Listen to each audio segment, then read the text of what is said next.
우리 다 같이 한 목소리로 말씀을 읽겠습니다. 같이 읽습니다. 청년이 이르되 놀라지 말라. 너희가 십자가에 못 박히신 나사렛 예수를 찾는구나. 그가 살아나셨고 여기 계시지 아니하니라. 보라, 그를 두었던 곳이니라. 아멘. 1815년 6월 18일 영국의 윈체스터 성당의 꼭대기에서 한 남자가 저 멀리 안개 낀 바다를 바라보면서 아주 간절한 기도하는 마음으로 그 바다 한가운데서 들려오는 소식을 기다리고 있었습니다. 그것은 영국의 운명을 건 프랑스 나폴레옹 장군과 맞서 싸웠던 워터루 전투의 웰링턴 장군의 전쟁의 결과의 소식을 전령을 통하여 기다리던 군인의 간절한 절박한 모습이었습니다. 얼마의 시간이 지난 다음에 드디어 영국의 미래를 결정할 신호가 저 멀리 안개 낀 바다에서 불빛을 이용한 신호로 윈체스터 성당 꼭대기에 전령에게 신호가 옵니다. 처음에는 바다에 안개가 많이 껴서 그 배에서 보내오는 신호가 잘 보이지 않았는데 어렴풋이 안개가 좀 걷히면서 이제 신호가 보이기 시작합니다. 영국민 전체가 그토록 기다리던 그 신호의 결과는 어떤 신호였을까? 그들이 기다리던, 그들이 바랬던 좋은 신호가 아니었습니다. 바다 한가운데서 들려오는 전령사의 신호는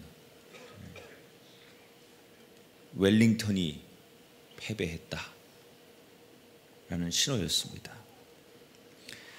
이 남자는 고개를 떨구고 다른 전령들에게 곧 이 소식을 알려야 했고, 이 소식은 머지않아 영국의 구석구석 작은 마을이 있는 곳까지 퍼져나갔습니다. 그리고 영국민 전체는 슬픔과 절망에 빠져 있었습니다. 그런데 얼마 뒤에 정말 기가 막힌 반전이 일어났습니다.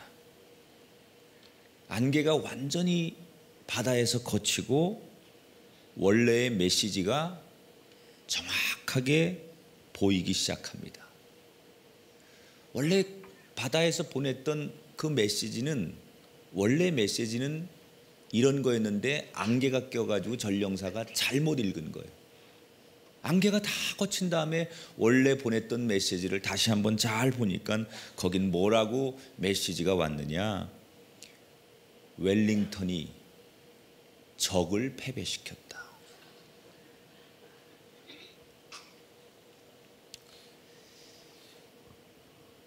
여러분, 성경에 보면 사람들이 예수님께서 돌아가실 때만 해도 사람들이 보는 메시지는 예수 그리스도께서 세상에 패배했다. 십자가에서 죽음을 당한 예수는 그가 말하는 천국과 소망과 하나님의 아들이라고 하는 것이 전부 거짓인 것처럼 사람들에게 비춰졌습니다. 예수가 죽은 것으로, 예수는 세상에 굴복하고 그가 외쳤던 복음, 그가 외쳤던 하나님의 나라, 이 모든 것은 사슬이 아닌 것처럼 결국 예수는 세상에 패배했는 줄 알았습니다. 그런데 십자가에 예수님께서 죽으신 다음에 사흘 후에 놀라운 반전이 일어났습니다. 마치 안개가 거친 그 영국 바다에 웰링턴 장군의 그 전쟁의 소식이 안개가 거친 다음에 원래 메시지가 보였던 것처럼 예수님이 죽은 지 사흘 만에 원래의 메시지를 보니까 우리가 잘못 읽은 거예요.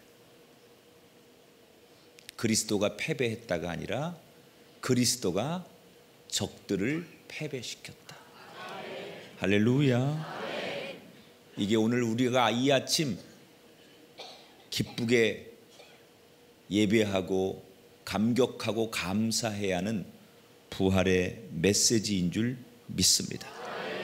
예수님의 이 부활의 소식은 우리 인생의 반전을 가져다 주는, 저와 여러분의 삶에 새로운 기쁨을 주는 놀라운 축복의 메시지인 줄 믿습니다. 오늘 이 아침 부활의 이 복음이 들려지는 이 지구촌 곳곳마다 반전이 우리들의 가정, 인생, 젊은이들, 노년들, 장애인들, 자식을 잃고 가슴에 피 묻힌 절규를 하는 부모들 모두에게 이 희망의 복음이 전하여지게 되기를 주의 이름으로 축원합니다.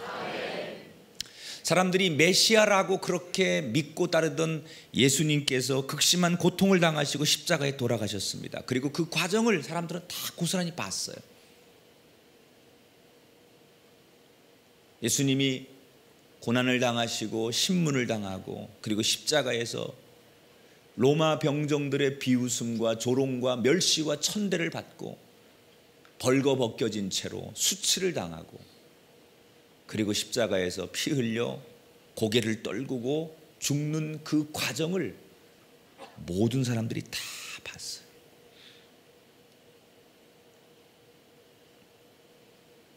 그래서 더 실망스러웠을 거예요.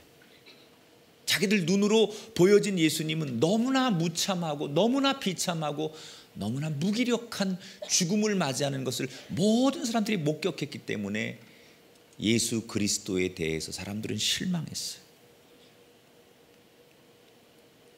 이미 예수님의 제자들은 예수님을 놔두고 뿔뿔이 도망간 시점이에요. 그나마 예수님을 바라보면서 좌절하고 실망하고 다 뿔뿔이 흩어진 상황에서 막달라 마리아하고 요셉의 어머니 마리아가 예수님이 이미 죽어서 장사됐는데 그래도 사람된 도리가 그게 아니지.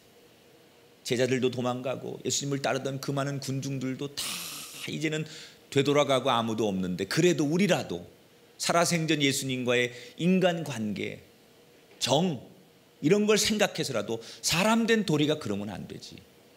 이렇게 생각한 두 여인이 향품을 사서 예수님의 그 죽은 시신이라도 발라주고 싶은 마음에, 이건 부활을 믿고 간 게 아니에요. 이 여인들이 그냥 살아생전에 예수님과의 정, 우리 흔히 그런 얘기, 사람이 그러면 안 돼, 사람된 도리는 그래도 해야지, 그런 마음으로 이 두 여인이 향품을 사서 예수님이 있는 무덤으로, 시신이 있는 무덤으로 갔어요.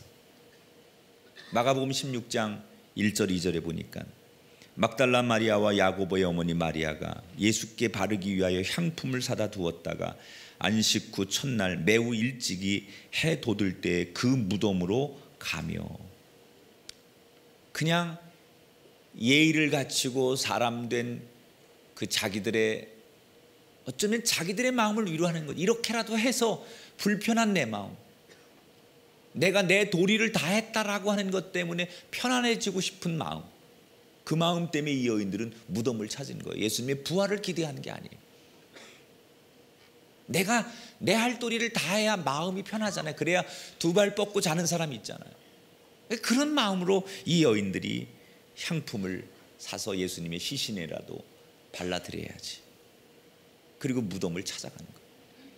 그런데 전혀 상상하지도 못한, 조금도 예상하지 못한 일이 일어났어요. 가면서 이 두 여인이 이런 걱정을 하는 거예요. 아이고, 우리가 예수님 그 시신 있는 무덤까지 들어가려면 그 무덤 입구에 큰 돌을 우리같이 연약한 여자들은 옮길 수 없는데 어떡하지? 그 돌을 가서 돌무덤을 우리 힘으로 옮길 수 없으면 어떡하지? 누가 도와줘야 되는데 어떻게 할까? 일단 가보자. 그리고 그런 걱정을 하면서 이 두 여인이 무덤까지 갔던 거예요. 그런데 웬일입니까? 무덤에 딱 도착해 보니 이미 누가 그 육중한 무덤을 가로막고 있는 돌 무덤을, 이미 돌을 옆으로 치워놨어요. 걱정하고 왔는데, 이 돌을 어떻게 옮길까 걱정하고 왔는데 가보니 누군가가 먼저 와서 이 돌을 옆으로 밀어놨다. 그래서 너무 놀라 조심스럽게 예수님의 시신이 있는 무덤으로 이 두 여인이 들어갑니다. 대개 무덤은, 이 유대인들의 무덤은 동굴 같은 곳이니까 컴컴했을 거예요. 그들이 무덤 안으로 들어갑니다. 조금은 두려운 마음도 있었을 거예요. 시신을 대하는데, 그것도 남자의 시신을 대하니 이 두 여인이 조금은 아마도 편치 않았을 거예요. 깨림직하고, 그래도 시신을 대하는 게 살아있는 사람을 만나는 것보다는 조금 마음 한구석에 뭔가 그런 찜찜함은 있었을 거예요. 그래도 이렇게라도 해야 우리 마음이 편할 것 같아서 두 여인은 용기를 내어 무덤 안으로 들어갑니다. 그런데 웬일입니까? 분명히 있어야 될 시신이 없더라는 거예요.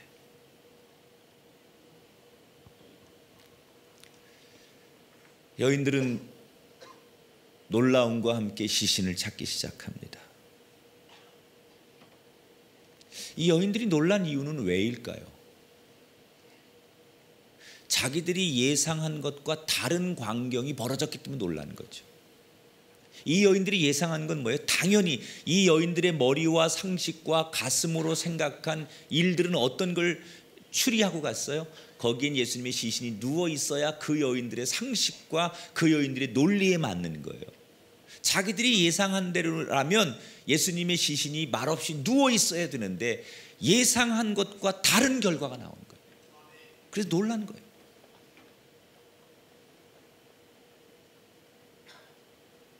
여러분, 우리가 전혀 생각지 못한, 예상하지 못한 일들이 벌어지면 놀랍다고 하잖아요. 여인들이 생각한 건 뭐예요? 예수님의 시신이 그곳에 있어야 돼요. 그런데 자기들이 생각한 것과 다르게 시신이 없었어요. 빈 무덤이었어요. 그리고는 그곳에 예수님의 시신 대신 천사가 하나 앉아 있었어요.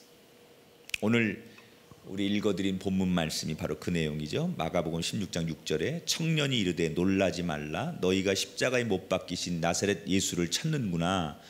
그가 살아나셨고, 따라합시다. 그가 살아나셨고. 다시 한번 따라합시다. 그가 살아나셨고. 할렐루야. 그는 살아나셨고 여기 계시지 아니하니, 보라 여기는 그를 두었던 곳이니라.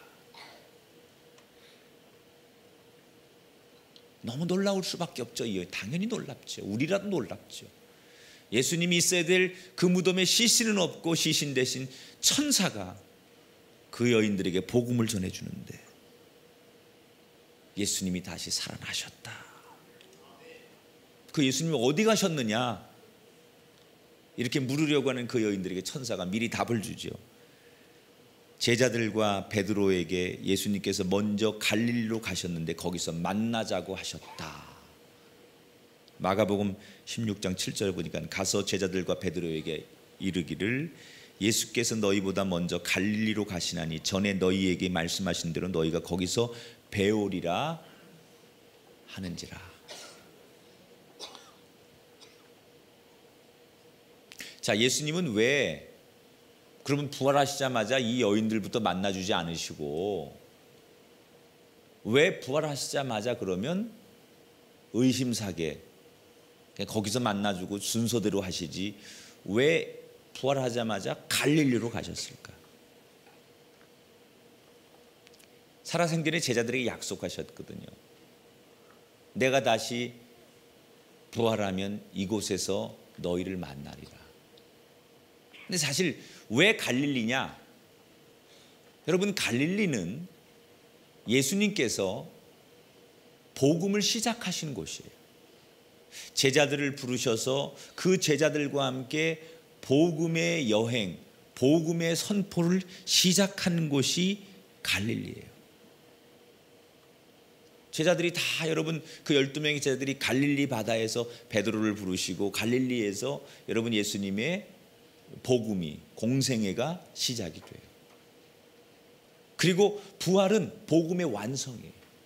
복음의 시작이 갈릴리에서 됐지만 복음의 완성, 시작과 끝을 한 곳에서 이루고자 하는, 다시 복음으로 돌아가서 복음의 완성을 이루신 이 부활의 진정한 메시지를 예수님께서는 나타내고자 하셨던 거예요.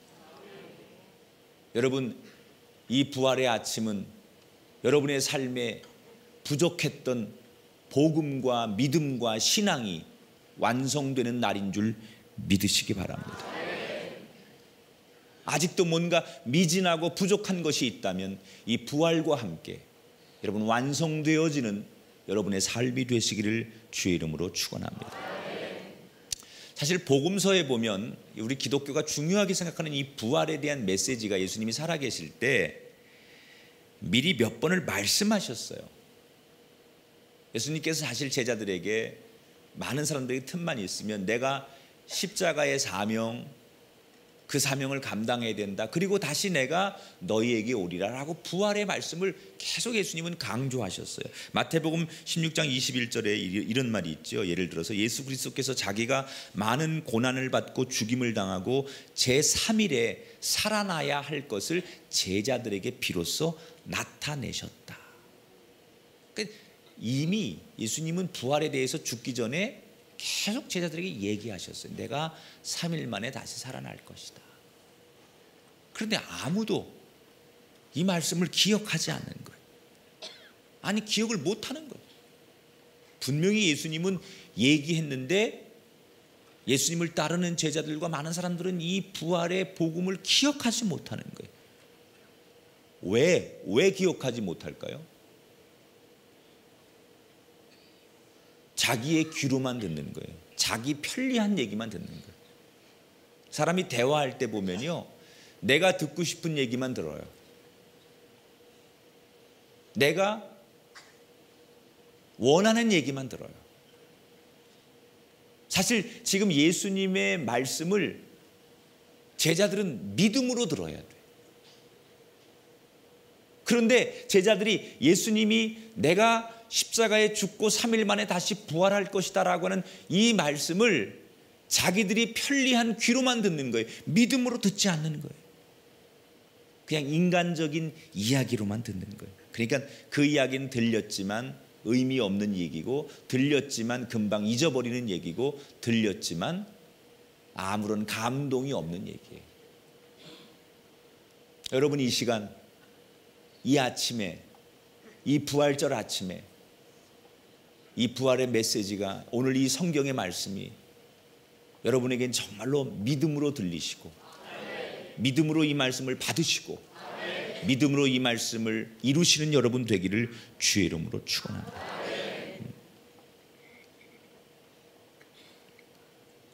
제자들이 이런 생각을 한 거죠. 예수님이 죽으면 끝이다. 오늘 낮에 이제 부활절 설교가 그런 거예요. 신학적으로 예수님의 죽음을 논쟁하던 이야기, 또 예수님의 그 부활을 어떻게 우리가 증명할 수 있느냐. 오늘 낮 메시지를 꼭 들으셔야 돼요. 베드로가 마태복음 16장 22절에 보면 이런 얘기를 합니다. 예수님께서 내가 십자가의 고난을 받고 죽임을 당하고 3일 만에 살아날 것이다, 이런 얘기를 했더니 베드로가 22절에 곧바로 예수님의 얘기를 듣고 뭐라고 얘기하느냐, 이렇게 얘기합니다. 베드로가 예수님을 붙들고 항변하여 이르되 주여 그리 마옵소서. 이 일이 결코 주께 미치지 아니하리이다. 우리말로 해석하면 예수님 그런 말씀 입 밖에도 내지 마십시오. 별소리를 다 합니다. 근데 살다 별소리를 다 듣겠습니다. 아니 예수님이 돌아가시다니요. 선생님이 십자가에서 그렇게 엄한 죄인들이, 중한 죄인들이 죽는 것처럼 선생님이 그런 십자가의 죽음을 로마 사람들 앞에서 죽는다니 말도 마십시오. 그 얘기 꺼내지도 마십시오. 듣기 거북합니다. 그리고 예수님의 얘기를 이런지아에 무시하는 거예요. 예수님 분명히 이렇게 되어질 일들을 다 미리 말씀하시는데 베드로의 반응은 듣지 않는 거죠. 말도 못 꺼내게 하는 거예요. 그런 말씀 마십시오. 어디 그런 얘기를 하십니까?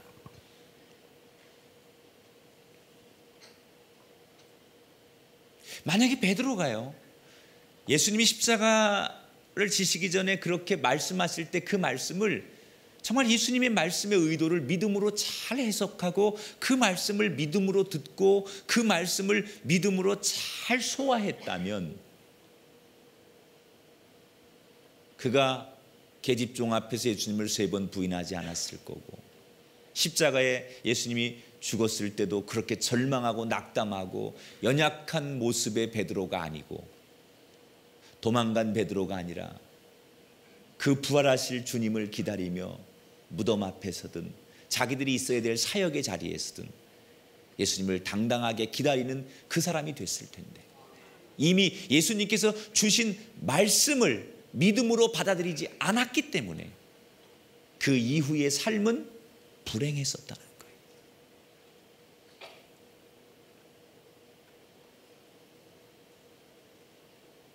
거예요. 여러분의 생각으로 예수를 믿지 마시기 바랍니다. 여러분의 이성으로, 여러분의 감정으로, 여러분의 경험으로 부활의 예수님을 정의하지 않기를 주의 이름으로 축원합니다. 내가 그렇게 정의하고 내가 그렇게 상식적으로 생각하고 내가 이론과 합리와 논리와 이성으로 내가 그렇게 생각해도 내 이성을, 내 경험을 뛰어넘는 하나님의 역사는 지금도 일어나고 있다는 사실을 우리는 받아들여야 돼요. 이 제자들처럼 베드로처럼 똑같은 우를 범하지 않으려면 오늘도 우리에게 말씀하시는 그 복음을 믿음으로 받아들일 때 부활이 내 것이 되고 부활이 우리 삶에 또 다른 기적을 일으키는 복음이 될 줄 믿습니다.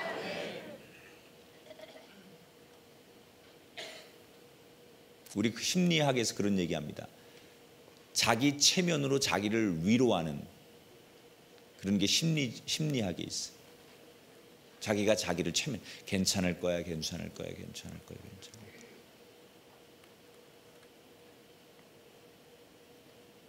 마치 거울 보고 내가 더 잘생겼어, 내가 더 잘생겼어. 자기 체면. 이걸 뭐라고 하느냐? 희망 고문이라고 하는 거예요. 이거 고문이죠, 고문. 여러분, 복음은 희망 고문이 아니에요. 사실이에요.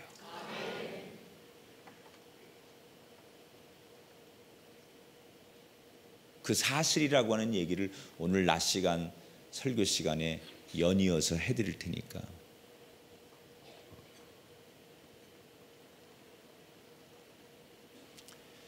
이 이야기 하나 더 하고 말씀을 마치려고 합니다. 사실 예수님께서 십자가 지실 때, 부활할 때 이 당시는 이스라엘이 로마의 지배를 받고 있을 때예요.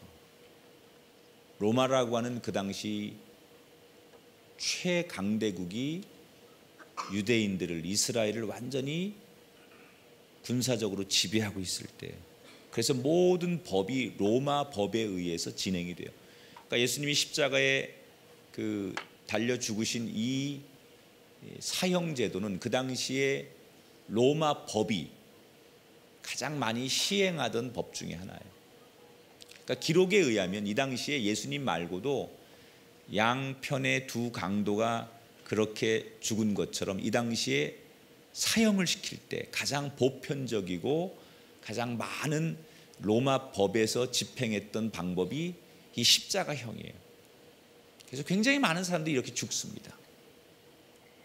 그러니까 예수님도 그냥 법을 어긴, 그것이 종교법이든 사람을 선동한 국가 내란 음모 뭐 이런 죄목을 붙였든 뭐든 간에 예수님이 그 당시의 법에 의해서 사형 판결을 받고 집행을 당하는 이것은 이미 많은 사람들이 그렇게 사형 집행을 받는 그 과정 중에 한 사람이에요.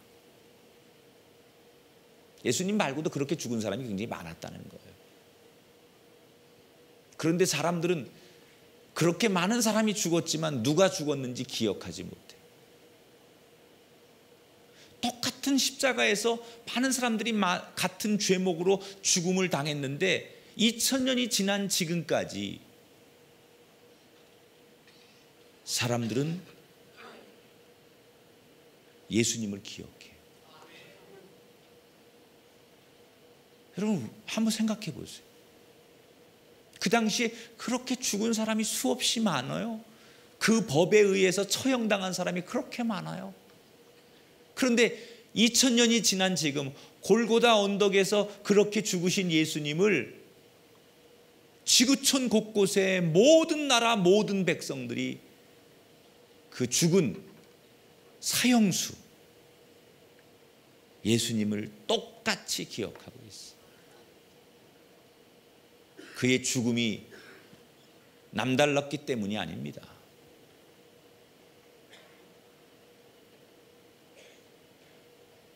그 주변에 사람들이 남달랐기 때문이 아닙니다. 이유는 딱 하나예요. 누구도 하지 못한 예수님만 부활하셨기 때문에. 부활이 없었다면 사람들은 예수님을 기억도 안 합니다. 살아있을 때 예수님이 아무리 기적을 많이 행하고 살아있을 때 예수님께서 아무리 놀라운 업적이 많았을지라도 그 당시에 사람들이 조금은 기억할지 몰라도 이렇게 왕성하게 모든 민족 모든 열방이 예수님을 기억하지 못해요. 예수님의 이름을 지금도 기억하는 이유는 그가 부활하셨기 때문에. 그 부활이 있었기 때문에 저와 여러분이 구원받을 수 있고, 그 부활이 있었기 때문에 우리 교회가 있는 거고, 그 부활이 있었기 때문에 우리 자녀들에게 예수 그리스도를 우리 삶의 유업으로 남겨줄 수 있는 거예요. 오늘 이 부활절 아침에 혹시 내 앞에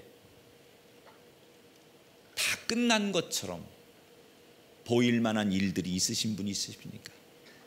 난 이제 끝이다. 이런 생각과 상황에 놓이신 분들이 계시다면 그런 분들에게 오늘 이 부활절 메시지와 함께 부활하신 주님이 여러분과 함께 하셔서 여러분 삶에도 반전이 일어나시게 되기를 주 이름으로 축원합니다. 인간은 예수님이 죽는 그 순간 예수님을 포기했습니다. 죽으면 끝이라고 생각하죠.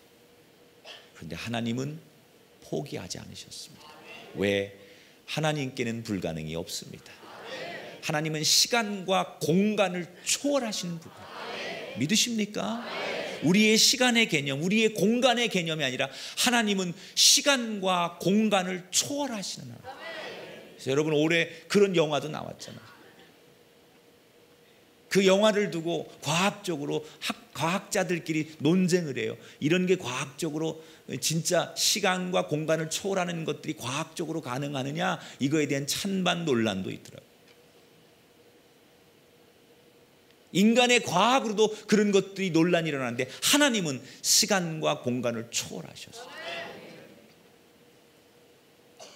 그 죽음의 문제까지도 초월하시는 분이 하나님이라고 합니다. 이젠 부활을 의심의 눈으로 바라보는 것이 아니라, 어떤 그리스도인은 이런 얘기하는 것도 들어봤어요. 목사님, 내가 다른 건 다 믿습니다. 예수님께서 사람들에게 복음과 행함 이런 거 하는 건 다 내가 믿을 수 있습니다. 그런데 내가 아무리 교회를 오래 다니고 내가 아무리 신앙생활 열심히 해도 죽었다가 살아난 건 안 믿어지네요. 여러분, 아닙니다. 다른 건 못 믿어도 이걸 믿으셔야 돼요. 부활은 엄연한 사실이고 부활을 받아들일 때 그게 믿음이고, 부활을 인정할 때 그게 부활신앙이고, 부활을 인정할 때 우리 삶의 절망도 해결되는 줄 믿습니다. 하나님은 우리가 포기할 때 포기하지 않으셨어요. 여러분 오늘 끝이라고 생각되시고 절망이라고 생각되신다면, 하나님은 예수님의 죽음을 보고 모든 사람들이 끝이라고 생각하고 다 포기하고 돌아갔을 때 하나님이 포기하지 않으시고 예수님을 다시 살아나게 하시고 부활의 복음을 우리에게 증거하신 것처럼 포기하지 않으시는 하나님께서 여러분의 인생, 여러분의 가정, 우리 역사를 주관하셔서 우리에게도 예수의 부활이 이 땅에 일어나게 되기를 주의 이름으로 축원합니다. 우리가 주는 위로로 위로할 수 있는 게 아니에요. 아마 오늘 세월호 1주년에 즈음한 기독교의 그런 부활절 아침 예배도 팽목항에서 또 뭐 여러 곳에서 드려진다는 사실을 제가 들었습니다. 인간이 주는 위로, 그것이 아니라 부활의 예수님이 주는 위로, 그 위로로 정말 절망하고 아파하는 모든 사람들에게 이 부활의 진정한 핵심과 진리가 전하여지는 아침이 되기를 주님의 이름으로 축원합니다.